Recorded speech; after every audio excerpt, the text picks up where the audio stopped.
Hey guys, welcome back to the channel, and today we're gonna try to figure out, or at least maybe talk about and pick up some parts to figure out why my Civic does not run an 8-second pass even though it is so freaking close. So let's head to the track really quick with the Civic, see what this thing will do, and then if we don't hit an 8, let's go see if we can find some parts.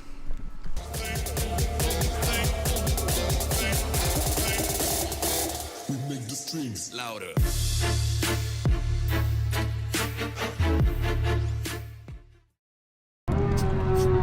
Same but different. What's going on? 8. What's different? So we took off the hood. What's different? So my intake air temp was going up to like 210 on the last track day, basically, that we were out here, last Friday night drag. So we were gonna like pipe an intake, and then we got to the shop and started working on other stuff, and then I just decided, hey, it'd just be better yank off the hood. Let's see what she does. We got the hood in the bed of the truck just in case we need to throw it back on if it like goes slower for some reason. There's like some aerodynamic difference at 160. Yeah, I mean, I don't know. We'll see. But so we're basically gonna load up. I mean, it's cooled off. I mean, the sun was just out, so hopefully the track is still hot. It's good. Yeah, There's literally like nobody out here today. It seems like everybody that's here is running like a radial or a slick, so hopefully no crap is getting. There's not like a bunch of like a lot of street cars and stuff too. So pretty excited about that. We'll see how she does. I don't know.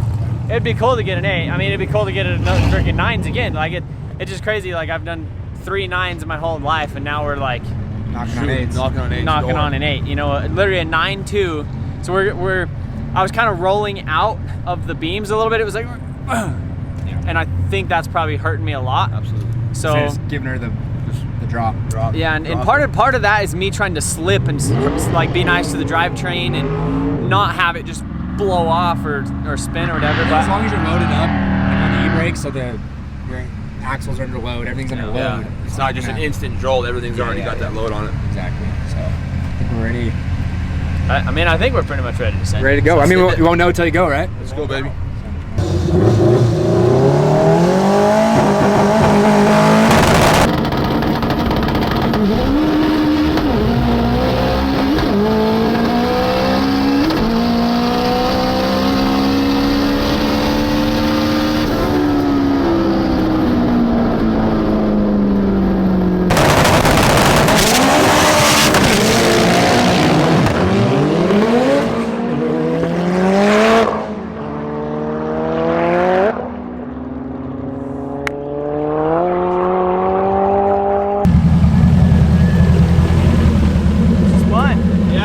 It seems like it's spun all over coming out. So that was 33 pounds. What's the IAT? I don't know what the IAT was. When I finally looked down at it, like when I was coming around the back, peak temp, so it went to 197 still. That's better than 210, even, but still it's hot. Yeah. And onboard boost too. On 30, it was on 32. So not just right now on this run? Yeah. So that was a 160 60 foot. Yeah. But it spun pretty bad. But if it didn't spin, it would have been out harder, I think. Because I don't know if I had that delay or not. Because I just kind of like let it out more so. We'll have to look at the log. But the draggy, you see what the draggy says? Yeah. So the draggy 0 to 60 2.3, 60 to 130 is 4.22. I think it did faster than that on the street. It did 439 on the sheet. So 422. Yeah. 60 to, yeah. It is, and then a quarter mile it did 63 seconds. No, 9.2 right there. Yeah, 9.2. It started spewing a little coolant over here. Look over on the overflow. Yeah. So go over this log here with us. All right, so right here is RPM, which is in blue, map sensor, which is in red. So you can see we came up on the launch control right here. So we launched at 68 right there at, it was like 20, it was basically 30 atmospheric. So that's about 15 pounds or so. Went straight up to 90, basically about 9,000 RPMs, 92, 93, and was spinning right there. And then basically just spun, and I just kept it almost to the limiter. popped it into second, felt the tires like wrinkling over, like pulling me, shifted to third, and then you could see right here, as soon as we start getting, well, basically as soon as we shift into fourth, we have IFS correction, which is ignition, like a fail-safe correction, which is I have it pulling timing out. So it goes from 14 degrees of timing at full boost, 14, 14.5, and it brings it down all the way to 12.5 at the end of the track, just because of IATs, and IATs ended up going to 197 at the end of the track, whereas last time they were going up to 210. So we're about 13 degrees colder just taking off the hood, which helps, but not enough in a sense. So. I mean, I don't think you really want it Like 150, 160. like much over 160 is like 160 is where it's really starting to gain. The intercooler is super. Yeah, I mean that intercooler, you know, it'd be fine for 500 horsepower, Yeah. you know, on the street or whatever. But doing this stuff, that's way too much stuff. Maybe like some So- ice to throw on it before or something. or spray it with some water. Some water, But yeah, I mean, we start water. off ITs like idling low, or 80. 73 Yeah. or whatever. So I'm actually gonna try lowering the boost and go from there. So right now we're on 33 pounds. Let's just lower it to 26 and just see See what she does. where it's at. You'll You probably know, hook out of the gate a little bit better under Well, better power. it- And if it keeps IETs down a little bit too, under because exactly. I think pressure is So you'll make up for some it just time might on might back even end. make the same freaking power just Yeah. because it's not. because you're staying at 15 degrees instead not of upset, 12. Yeah. Yeah, and you're saving the motors. Yeah, less cylinder pressures and stuff too. So, well, I mean, we'll just trial and error, you know. See what works. We dip into the shocks in the back.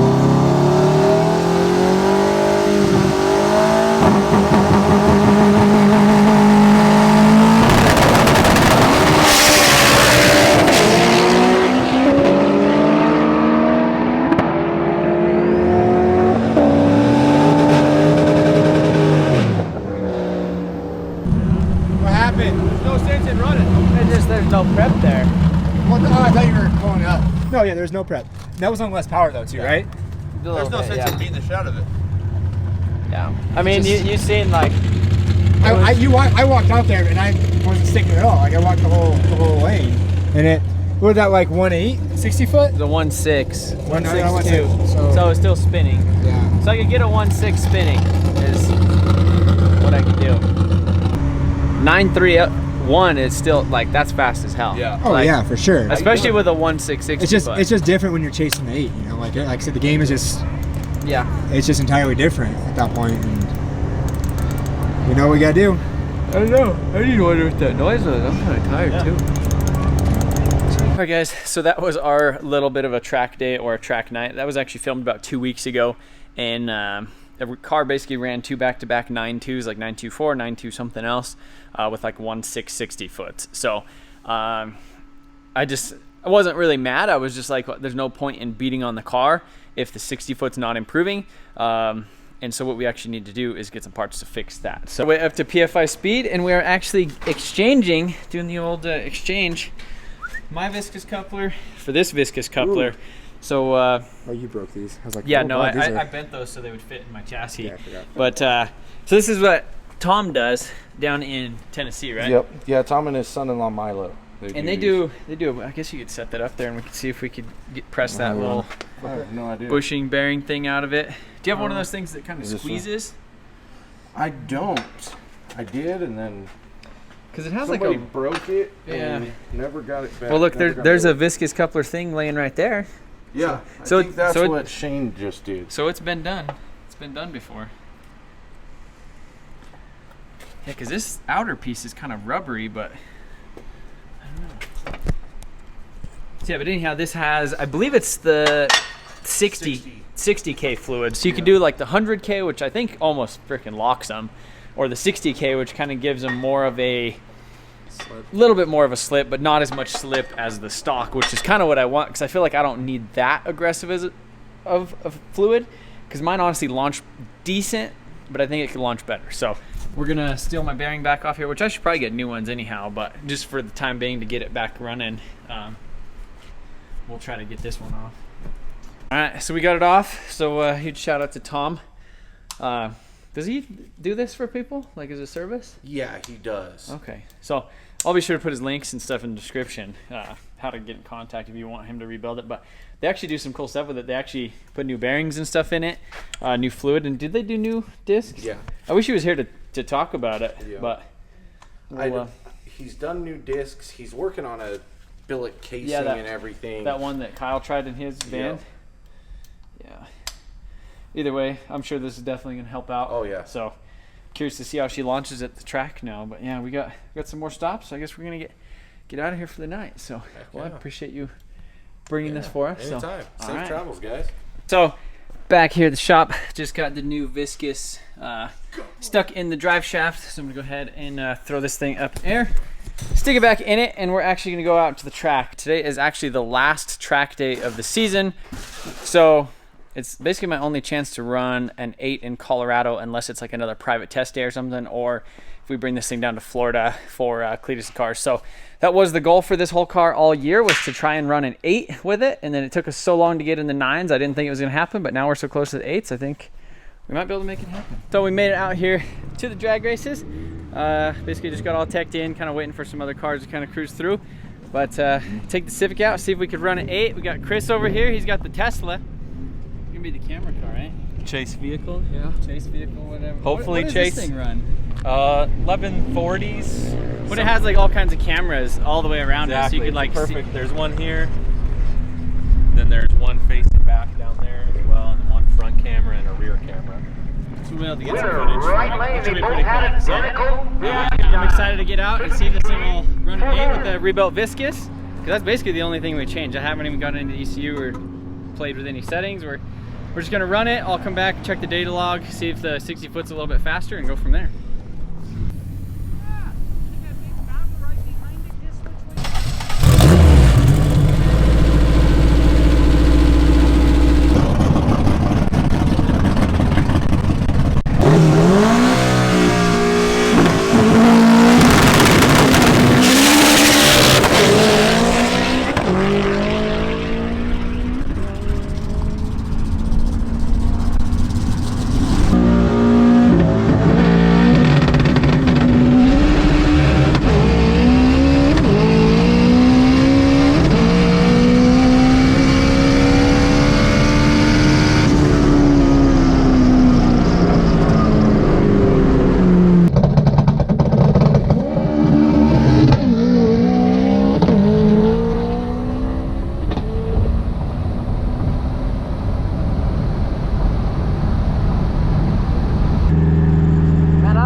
Shook the tires and like not really folded them over, but it felt like it was kind of spinning a little bit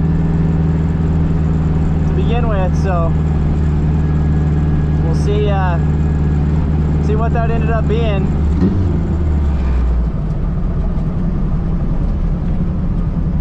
$31 pounds of boost where it's ran 38 previously.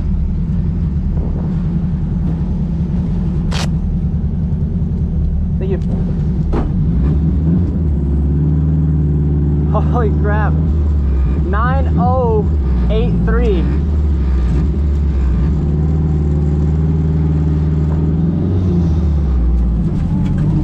With a 149 60 foot. That's the fastest 60 foot it's ever gotten right there. And that was with it spinning a little bit. We'll have to review the footage of that, but 9083 at 157, that's the fastest mile an hour. So that's another personal best. That's crazy. Well, what do you think? That is so close to an 8, it's not even funny. So that's the best 60 foot it's ever had.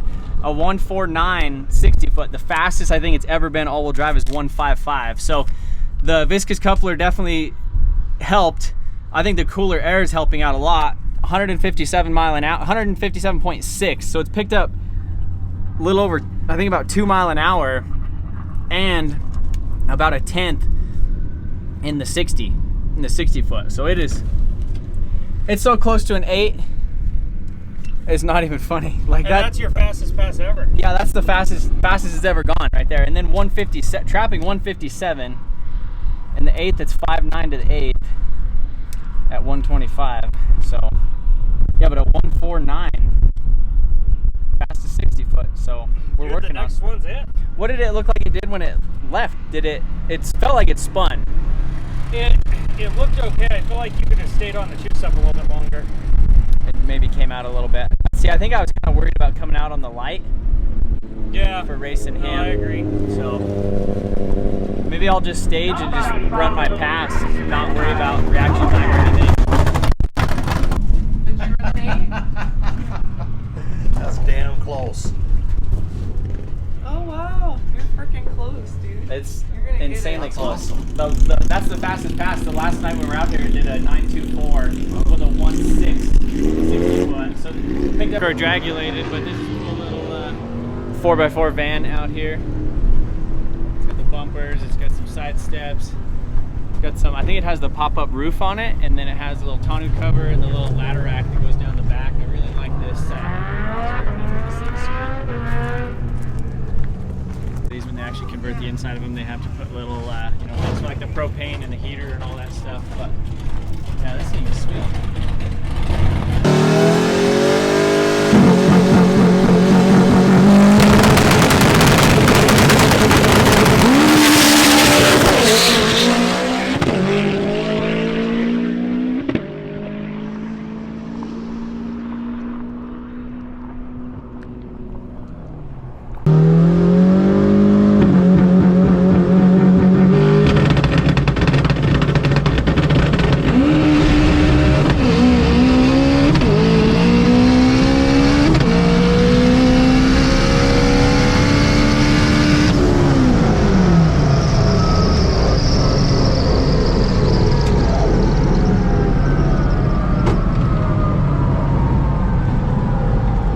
Sketchy.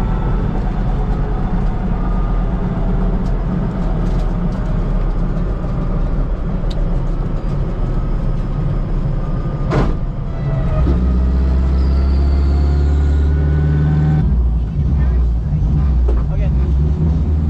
We're calling it good enough. You done? Yeah. Did you see what it? I couldn't see. It was spewing so much like water on the windshield. Oh, I didn't see that. Yeah. I just seen it look like it spun. Yeah, I did a one. When you took off. 163, so it was a slower 60 foot and a 10.9 at 126. But I think that was because I was like, then it kind of let off because it was doing that. Oh, I didn't see that. I was staying in it. It's hard to see anything because I'm trying to look at the camera. Yeah. Engine is okay. You look right here. That is the. Normally those things are kind of secured by a little bit of. Well, they're kind of bolted on the block, but the way I have it bolted right now, because the way the intake manifold and everything is, that's probably why it's been doing this. Yeah. Because once you get into boost, it probably pushes that up just enough, because it's sprayed the windshield before, but I thought it was just coming out of here, which it probably is, because it's losing coolant essentially over there. Well, and you've always kind of been able to smell a little bit of coolant. Yeah. You know, a little bit, but you can never tell where it is. Yeah, I didn't even think about that thing. So it might just be barely leaking and then kind of burning off there. Yeah. Yeah, it's just weird because that pass was that was a 10.9, but it felt almost just as fast as the last. But it was a 1.63 60 foot. So it did a 10.9, and then this was Chris in the right lane, 13.3. We ended up pushing that thing back in there, putting some zip ties on it, and we're gonna go out and try one more run. 15 minutes for the last pass of the season at this track.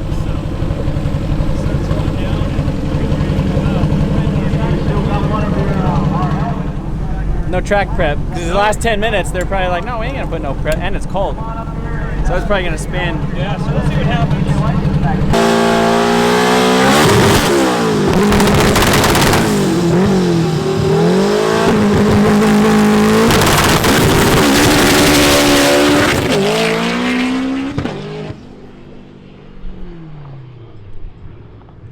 Something happened. And he spun like crazy.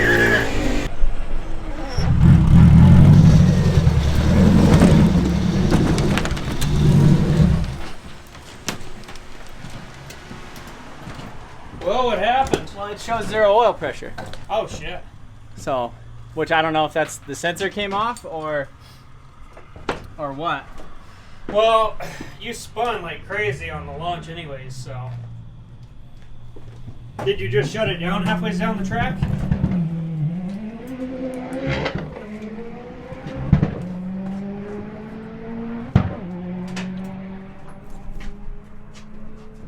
Did you really run a 9.2 just now? I don't know. I guess. Did you? I don't know how. I think she. It's a nice sunset. It is. So yeah, I don't even know. It ran a what? A 12 something on that pass? 12 something, yeah. Yeah. So I don't even know what the 6. I wish we would have been able to see the 60 foot on it. You'll see it on the camera, right? Maybe. It'll show on the bottom of the clock. Maybe, yeah. But yeah. Anyhow, so the oil. Look at that.